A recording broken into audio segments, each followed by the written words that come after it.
Kanisa kamwe linawaomba na kuwasisitiza msiache haya yafuatayo. Kwanza, mtatumwa kusali na kutafakari sala ya kanisa au sala ya vipindi.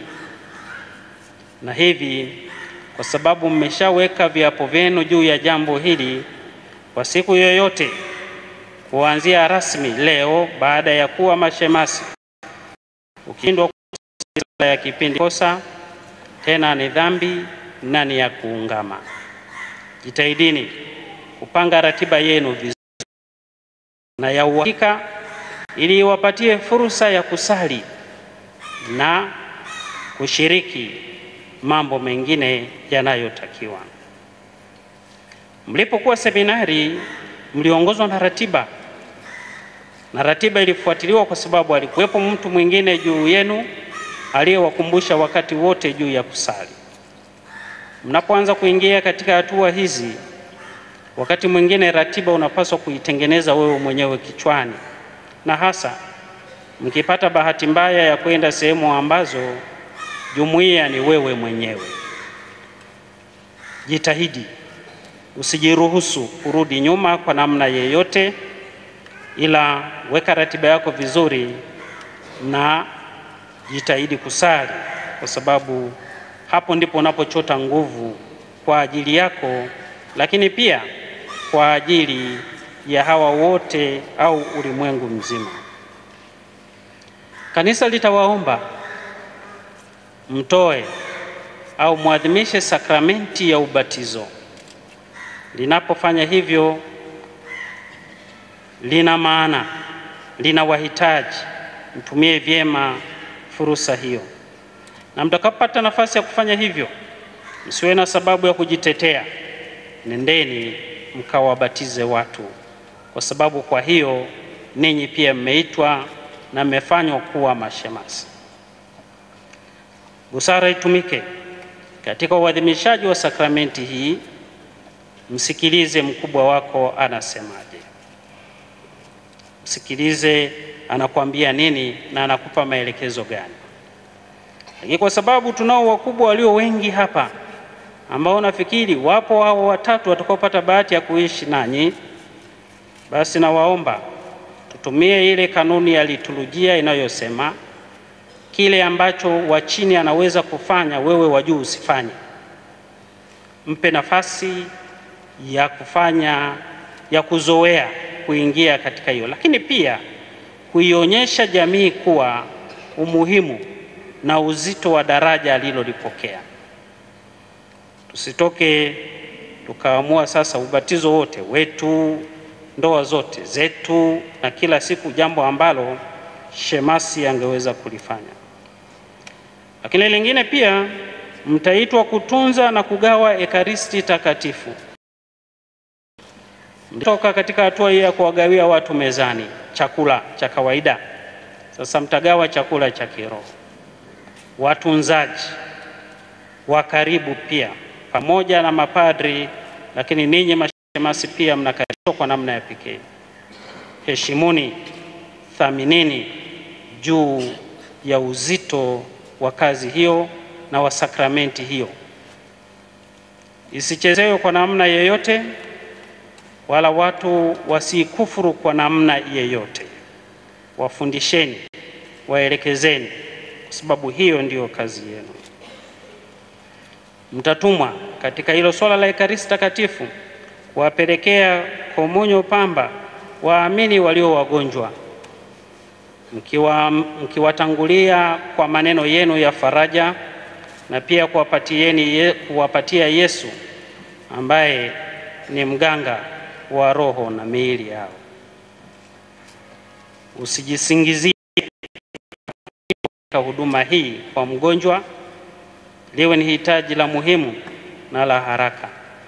Katika yote busara itangulie.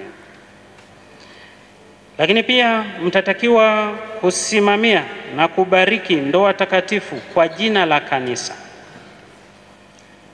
Na hapa napo mna wajibu huo wa kufanya.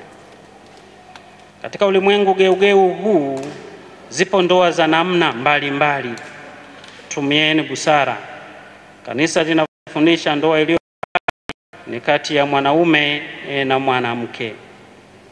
Usimbariki watu wa jinsia moja popote, iwe uchochoroni au wapi.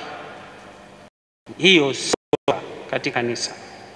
Tumaini tumejifunza mengi na kuona, lakini watu watakuja na fursa mbalimbali kutaka kukudanganya.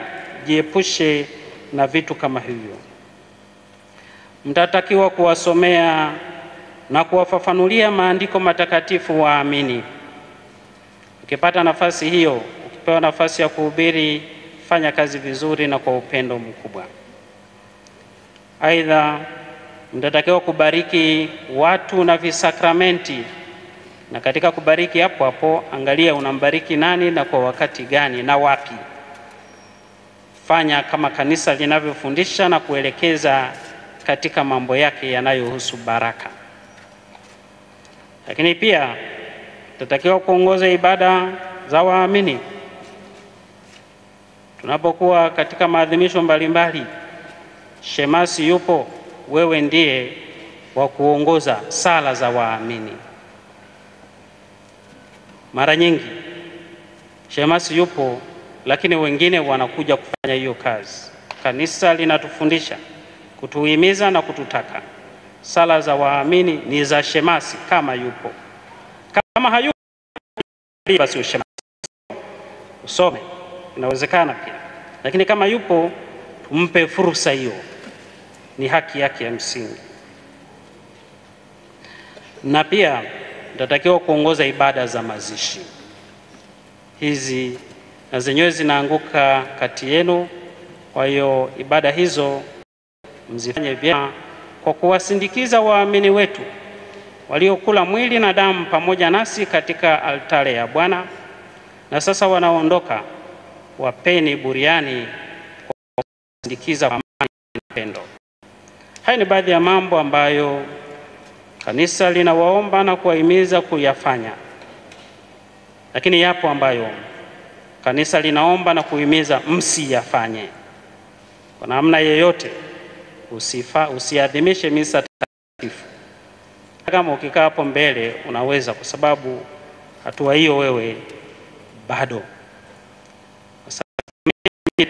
Kama sakramenti ya wagonjwa kumpaka mtu mafuta, hiyo wakati wake utafika. Sema hivi pia niongee juu ya wale wote ambao na wanaenda kuwapaka wenzao walio wagonjwa. Kuna ruhusa wala kibali cha kufanya huduma hiyo, na tukikugundua unafanya hivyo ni kosa kubwa kikanisa. Kwa niombe yale ambayo haturuhusi kufanya tusiyafanye. Yapo mengi ambayo yamruhusiwi. Singependa kuweka litania ya msingi, ni yale ambayo ninyi mnatakiwa kufanya. Kwetu sisi, jukumu letu sisi wengine sote, sisi watawa na waamini wote, kuendelea kusali, kuendelea kuitikia wito wao wa daraja takatifu. Tusiwadai madai makubwa hiyo ambayo yanazidi huduma yao, ila tuwaombee saidie katika yale ambayo kweli yatasaidia kutimiza wajibu wao kikamilifu.